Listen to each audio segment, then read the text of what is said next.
Hello and welcome back to the finals, our weekly gameplay series showcasing the final round of FNM. This week it's Duel Commander against myself and Jim. So, what commander are you running this week, Adam? I'm running back Surrak, Dragonclaw. I really like him. Deck we've seen before a couple of Deck times. we've seen it for a couple of times. I really enjoyed playing this. Looking at the opening hands now, I've got some mana and some counter spells, so I'm in my happy place. That's what you like to do. And Jim's playing Klothys, God of Destiny. That's right. Which is a land destruction deck.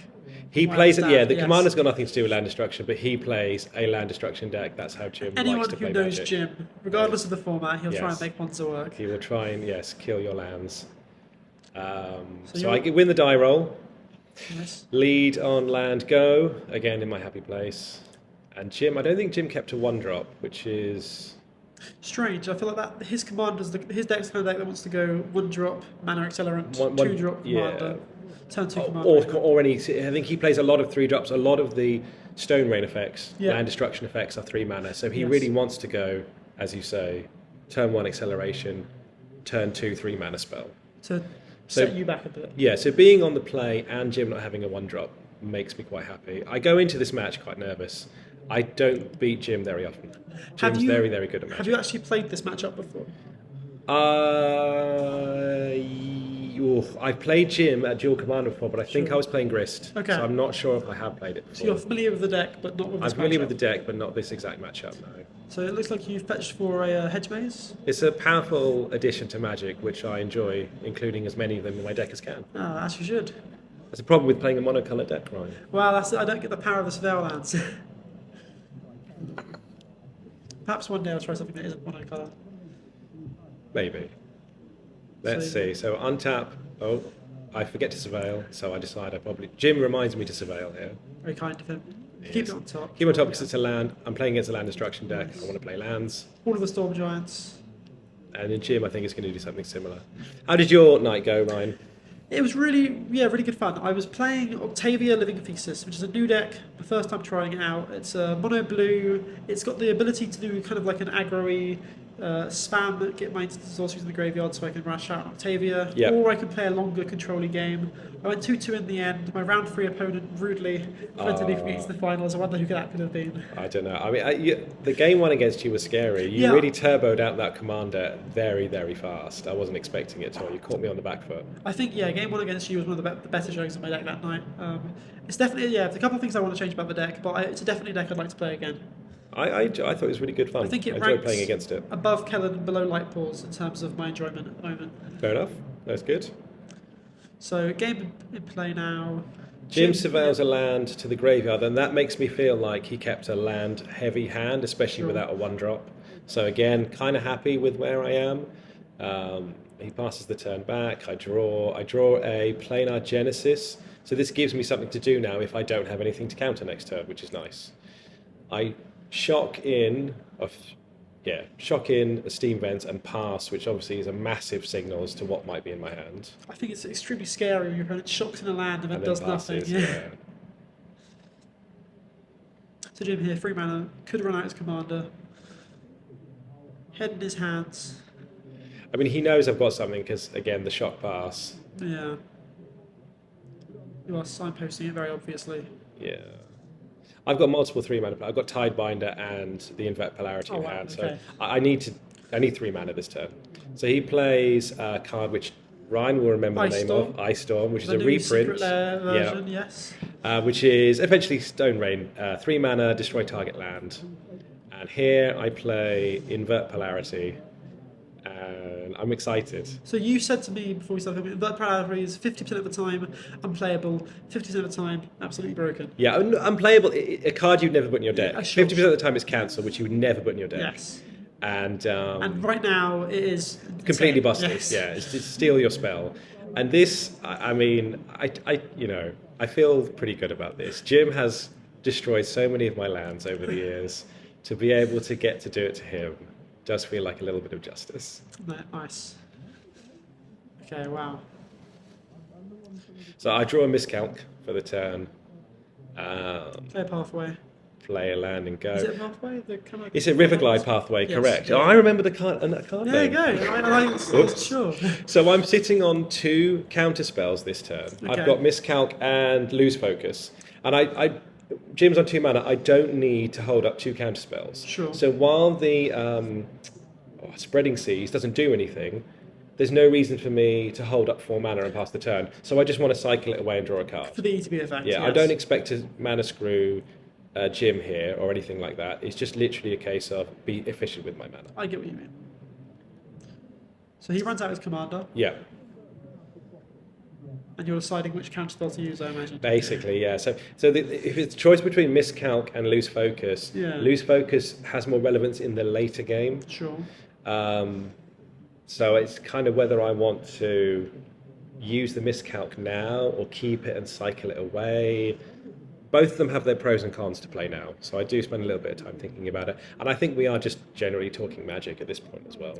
Nah, that's what you do when you're at FNM. Don't get Yeah, because it is a casual experience. It's a social experience, should I say. Yes, You're yeah. there to meet with friends and chat. I had some lovely conversations on Friday with different players who I'd met before and players who I hadn't. Yeah, it was nice. I've had a few new faces. It was good. So you settled the miscalculation in the end. Yeah, deciding that the Lose Focus will remain relevant for longer into the game. Because my deck doesn't kill quickly. Sure. So even though I'm ahead on mana by quite a bit now, I'm not going to close the door in this game for a few more I turns. felt Surrak before. It's a slow grip you get around the neck. Yes, and then Surrak comes down and beats you to death. Because the 6/6 is quite big. I'll be honest with you, when I first saw Surrak in your command zone, I was like, what are you even doing? Like, Yeah, I know. It looks a bit are you casual, taking this doesn't it? seriously? Yeah, But I no, but know.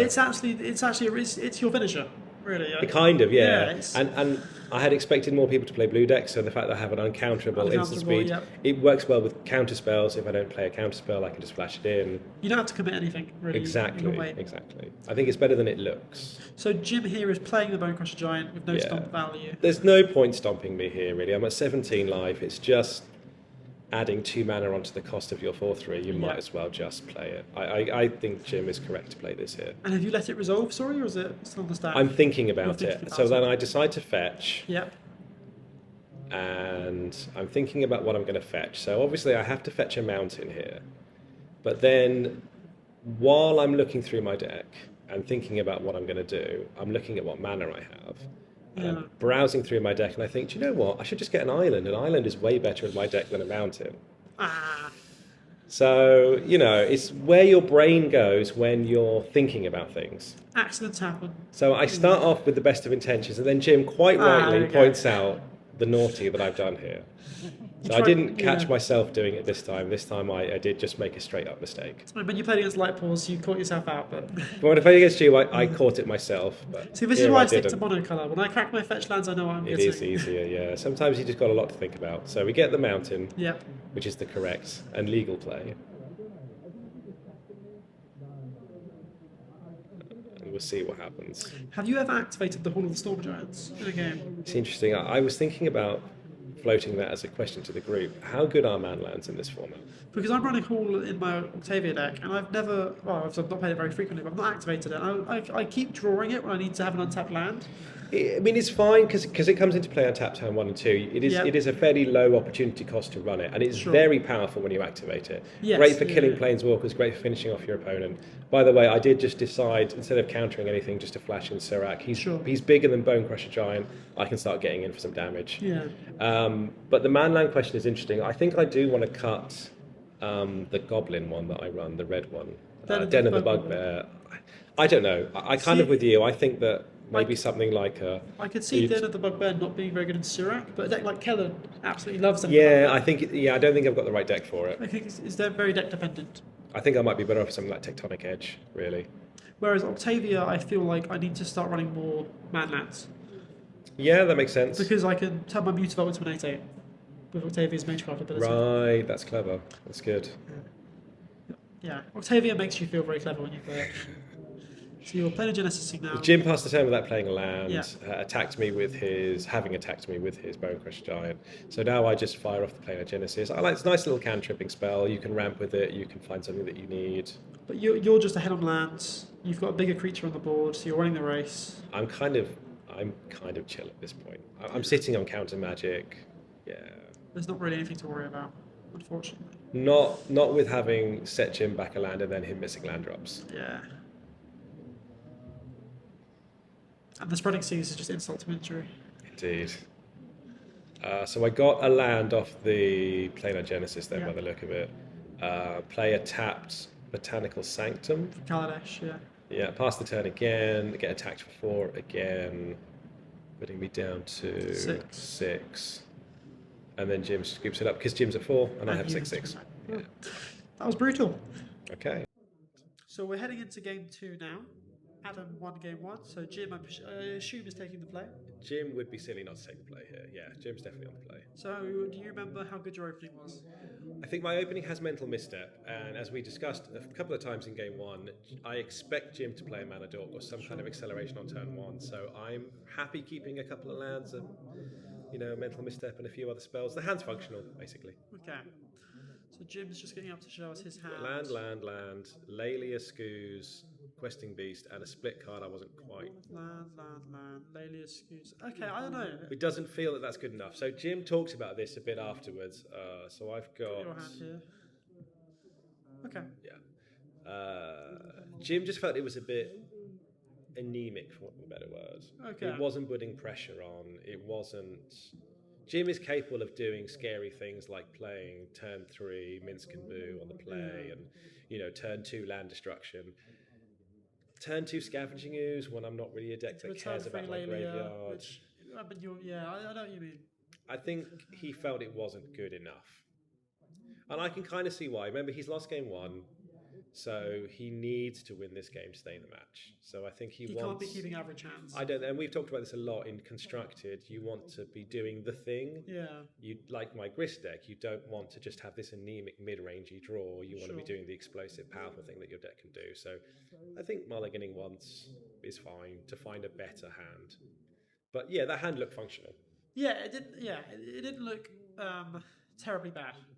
No, I could see a lot of people keeping it. I can imagine if it was game 1, it might have been a keep.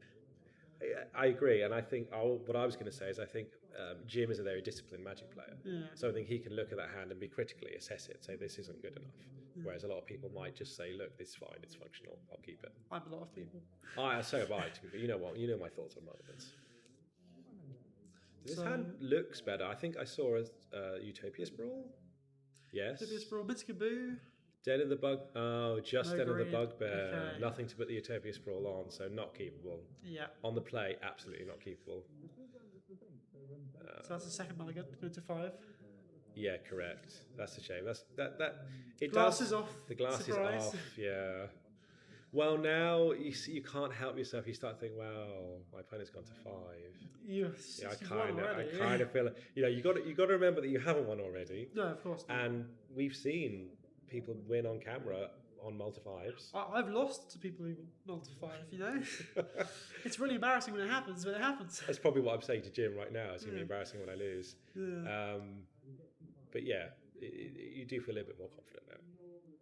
I mean, it's just a resource thing, isn't it? You've got more resources than your opponent does. Now I do, yeah. I'm on the draw, which is bad for tempo, but up a card. Yeah. So once your opponent mulligans a couple of times, you've got a lot of card advantage. Well, let's see what the third hand looks like. Hopefully for Jim, it's better than the other 2. Oh, yeah, hopefully. I'm not seeing a lot of lands there. It doesn't look good. So, Questing Beast, burn some creatures, 0 land. You can't even hope, you can't even pray with that hand. You have to mulligan that, yeah. So that's a mulligan to 4. To have this happen on camera as well is just a tragic feeling. Yeah, it adds insult to injury, I guess. You can see why. You can totally see why Jim was mulligan to 4. His 7 was fine, but I think without knowing the future, which we don't. Of all the hands he saw, his 7 was the best. 7 was the best. But it's not like he was given all those options. Exactly. You don't get to look at them first. And Jim, I think, is saying this exact thing that you said to me, that now he would keep that 7 in a heartbeat. And I think here you probably just keep almost any 4. Yeah. Like what 4 are you not keeping in this scenario? No lands. Probably just no lands, right? You probably keep 4 lands even in this sort of scenario and just hope to rip off 1 the drop, top. 2 drop, 3 drop, 4 drop. Exactly. I think we talk for maybe a little bit longer and then decide what's going to happen. I mean, it's not feeling good for Jim heading into this game. Nobody would feel good heading into this game, especially and a game down in the match. Yeah. And he's on the play, so what's this hand looking like?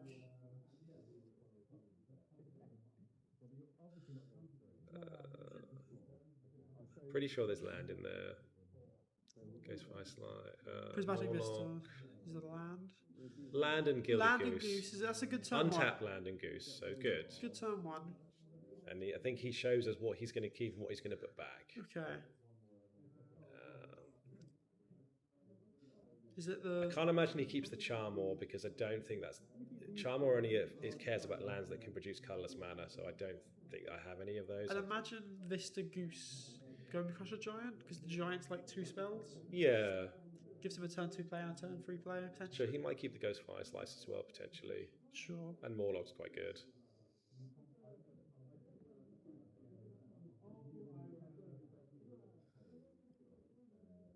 Yeah, so he's keeping... Oh, it looks like he's going to keep the Charmor. Interesting.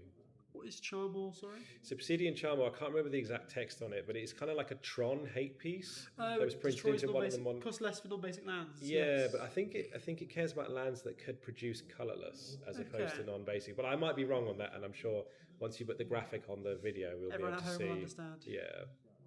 So turn 1 Goose, and as we discussed what feels like a long time ago now, I did keep a hand with Mental Misstep. So That must be backbreaking. yeah, I think that was Jim's kind of out. I was sort of saying that that's probably the worst 1-drop, I think, because you only really get to tap it for mana once, Yeah. realistically, but still I have to counter it. I mean, I guess the upside would be like against the mono red deck. You could potentially give cracking some out life food and whatnot. tokens. So I think I kept a 2-lander, and I'm pondering to try and make sure I hit my land drops. Very nice ponder. Oh, thank you. Yeah, I picked that up a long time ago. That was nice of my turtle ponder though. Oh, I disagree. Those are the Texas promos from 100 years ago when Wizards used to give Player their players rewards? really, Yes, player reward yeah, promos. yeah. I didn't get it as a player reward. It was Sure. before my time, but I picked it up in a trade somewhere. It would be nice if something like that happened again. It would be, but not really the direction I Wizards guess go in. secret layers are like the player rewards today. Kind of. You pay for them instead.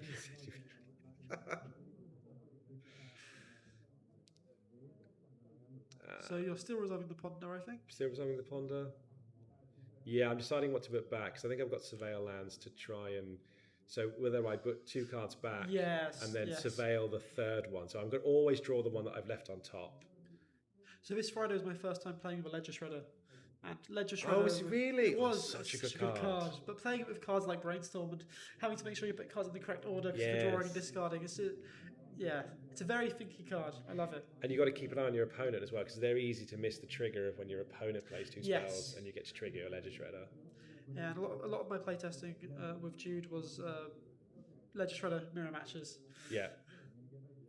So here, I think I might muck up my fetching again, embarrassingly enough. Sorry, I was talking. What spell did you memory lapse?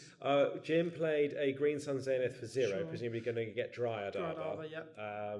Not that he has to tell me when he puts the spell on the stack, but he's No. intending to get. But you know because Green X Once again, I 0. cheat and I get a basic island off my wooded foothills. This time, I think I catch it and Jim laughs. Then I realise that I have to get something else, and I can't decide whether I get a basic and Sure. save my life total. And I think I even might change my mind again. I am nervous in this position because I kind of feel like I have to win my opponent's mulligan to 4. It'd be a very embarrassing video. Exactly, I might have to give up magic if I lose this game. And I think this is a situation where memory lapse is just backbreaking. Because I think memory He's lapse is got one of to those draw it cards again, where it yeah. reads like worse for counterspell because they just get to play it next turn. But the downside is they don't get have to to draw draw next again, turn, right? So yeah. if it's just a mediocre card they're playing, It is good because they skip a draw step. They skip a draw effectively. step, yeah. So it's powerful. So I guess I finally decide on a basic, play my memory lapse, then I untap, take my turn, which is most likely going to be Lango. that is your favourite thing to do. It's just how blue wants to blue, really. Run it back. Yep. What am I going to counter it with this time? I can see a Force of Negation in your hand, which you can afford to pay for. You don't even need to. I don't need to pitch it. Oh, you just let it resolve. Well, I think I can just kill the Dryad Arbor. Kill the Dryad Arbor and then Sure. save my counterspell for something else. That makes sense. So I'm looking at. It's knowing when to use removal, when to use counterspells is a thing, so it's a balance. So I get to put anything in my hand, and I'm pretty sure I put Undermount and Adventurer in my hand because I'm thinking this is a way to just slam the door closed on this game. Yeah. Untap, draw. If you just start going through that dungeon, there's no way it's catching up. No.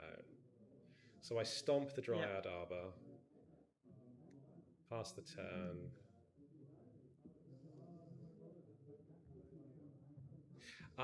So this is a misplay.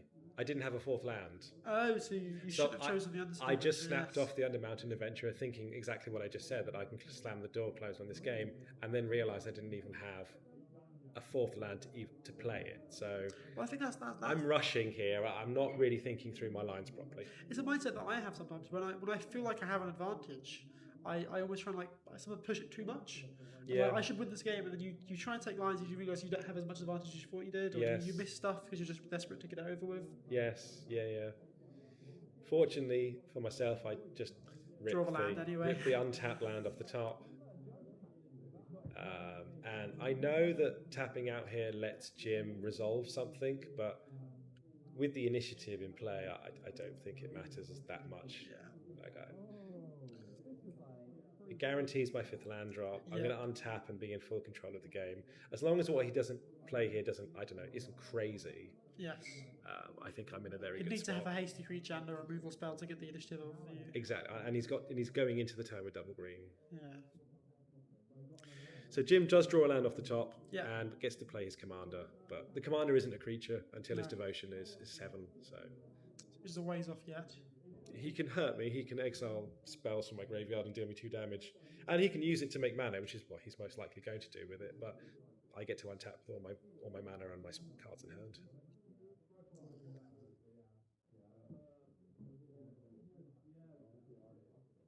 So now that you've caved in and done what David did and got some adventure cards, how do you feel about the Undercity? They're so good. Yeah. They're so good. And you're right, I got them because of how powerful, how David showcased them and how powerful they were.